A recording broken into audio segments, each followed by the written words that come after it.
এ যেন এক টুকরো স্বপ্নের বাগান। সবুজ পাতার ফাঁকে ফাঁকে ঝুলছে বেগুনি আর সবুজ রঙের থোকা থোকা আঙুর। দেখলে মনে হবে বিদেশের কোনো আঙুর ক্ষেত, অথচ এটি ঝিনাইদহের শৈলকুপা উপজেলার যোগীপাড়া গ্রামের গল্প। আর এই ব্যতিক্রমী সফলতার নায়ক কলেজ ছাত্র শাহরিয়ার পারভেজ। মাত্র 2 বছর আগে ইউটিউবে একটি ভিডিও দেখেই বদলে যায় তার ভাবনা। এরপর 20 শতক জমিতে শুরু করেন পরীক্ষামূলক আঙুর চাষ। শুরুতে অনেকেই বিষয়টিকে অসম্ভব ভেবে হাসাহাসি করলেও এখন সেই বাগানই হয়ে উঠেছে সবার আগ্রহের কেন্দ্রবিন্দু। বাগান জুড়ে রয়েছে 23 জাতের আঙুর। এর মধ্যে কয়েকটি জাত বাংলাদেশে একেবারেই নতুন। পাশাপাশি পার্শ্ববর্তী দেশ থেকেও সংগ্রহ করা হয়েছে কিছু উন্নত জাতের চারা। পরিচর্যা আর পরিশ্রমে এখন সেই বাগান ভরে উঠেছে রঙিন আঙুরের সমারোহে। প্রতিদিনই বিভিন্ন এলাকা থেকে দর্শনার্থীরা ছুটে আসছে এই আঙুর বাগান দেখতে। কেউ ছবি তুলছেন, কেউ আবার আঙুর চাষ সম্পর্কে জানছেন শাহরিয়ারের কাছ থেকে। তরুণ এই উদ্যোক্তার সফলতা এখন অনুপ্রেরণা যোগাচ্ছে এলাকাবাসীকেও। স্থানীয়রা বলছে এমন বাগান আগে কখনো দেখেনি তারা। নতুনত্বের এই ছোঁয়া বিস্মিত করেছে তাদের। সফলতাটা এমনভাবে মনে করতাম যে চাকরি হলে আমরা সফল, কিন্তু আমরা আজ দেখছি আমাদের বড় ভাই শাহরিয়ার পারভেজ, তিনি আঙুর ফলের বাগান করে অনেক টাকা আয় করছেন এবং এখান থেকে আমরা অনেক উৎসাহিত হচ্ছি যে তাদের মতন আমরাও করব, বাগান করব। থেকে অনেকে শিক্ষা নিচ্ছে এবং আগ্রহ প্রকাশ করছে।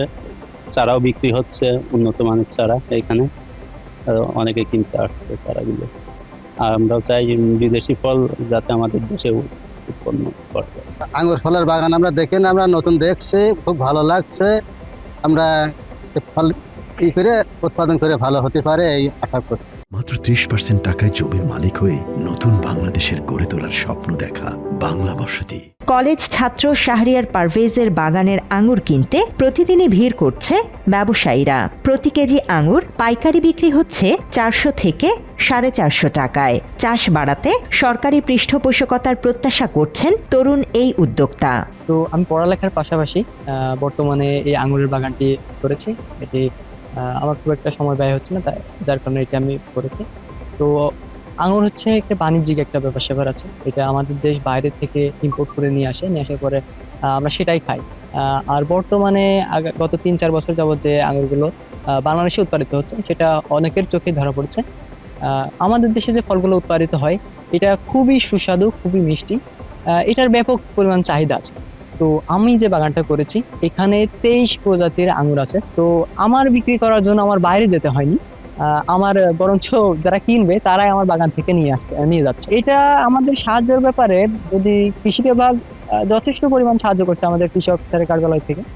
তো আরো যদি পর্যাপ্ত পরিমাণ সাহায্য পাওয়া যেত, তো বাংলাদেশে যে সকল নতুন উদ্যোক্তা আমার মতো যে সকল লোক আছে তারা যে পরিমাণ ফলন, যে পরিমাণ বাগান করেছে, যে পরিমাণ ফল উৎপাদন করছে, বাইরে থেকে ফল নিয়ে আসার কোনো প্রয়োজন পড়বে না। তো আমি কৃষি বিভাগের থেকে সাহায্য কামনা করি যে কোনো ট্রেনিং কিংবা বাইরে থেকে যদি কোনো সাহায্য সহযোগিতা আসে তাহলে খুব ভালো হয় এই চাষের ক্ষেত্রে। এদিকে কৃষি বিভাগ বলছে এই উদ্যোক্তাকে সব ধরনের সহযোগিতা করা হচ্ছে। ভবিষ্যতেও তার পাশে থাকার অঙ্গীকার করছেন এই কৃষি কর্মকর্তা। এই বাণিজ্যিকভাবে আঙুরের চাষ শুরু করে এবং আমরা সবসময় কৃষি অফিস, শৈলকুপা কৃষি অফিস তার সঙ্গে আছে। আমরা নিয়মিত এটা দেখভাল করি এবং কারিগরি সহায়তা করি। আমি আশা করছি যে সামনের বছর ইনি বাণিজ্যিকভাবে লাভবান হবে এবং এটা বাণিজ্যিক পর্যায়ে চারা উৎপাদন হচ্ছে এখান থেকে এবং ব্যাপক পরিমাণ, বিপুল পরিমাণে আঙুর ফল সামনে আবার আসবে। ইচ্ছা শক্তি আর পরিশ্রম থাকলে অসম্ভবকেও সম্ভব করা যায়, যেন তারই প্রমাণ শাহরিয়ার পারভেজ। তার এই উদ্যোগ নতুন করে স্বপ্ন দেখাচ্ছে এলাকার তরুণদের। তথ্যচিত্রে আশরাফুল ইসলাম, বাংলা এডিশন।